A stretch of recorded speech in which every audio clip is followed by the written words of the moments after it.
வணக்கம் ஐயா.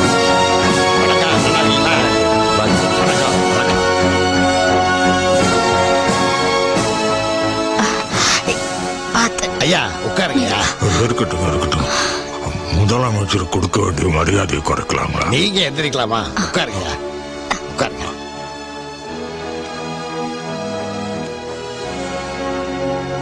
ஐயா எதுக்கு சிரமப்படுறீங்க? ஐயா கருவறை நுழைவு போராட்டம் நடத்த போறதா கேள்விப்பட்டேன். ஆமாங்க ஐயா, நாங்க ஆட்சி பண்ணும்போது நீங்க போராட்டம் பண்ணலாமா? நீங்க எதுக்கும் கருணாநிதி பயப்படுறீங்க? நீங்க கவர்மெண்ட், நாங்க உங்களை எதிர்த்து போராட்டம் நடத்தினா எங்களை பிடிச்சி உள்ள தள்ள வேண்டியதானே? ஐயா, இது உங்க ஆட்சி. நீங்க போராட்டம் பண்ண வேண்டிய அவசியமே இல்ல. எல்லா ஜாதிக்காரர்களும் அர்ச்சகராகிறதுக்கு சட்டமே கொண்டு வர நாங்க தீர்மானம் பண்ணிருக்கோம். சந்தோஷம், ரொம்ப சந்தோஷம். ஏன்னா நாம சாமி கும்பிடுறோமா இல்லையாங்கிறது முக்கியம் இல்லைங்க. ஆனா கர்ப்ப கிரகத்துக்குள்ள போற உரிமை எல்லாருக்கும் இருக்கணும். அப்பதான் சமூக விடுதலை கிடைச்சது அர்த்தம். சட்டம் போடுறது சந்தோஷம்.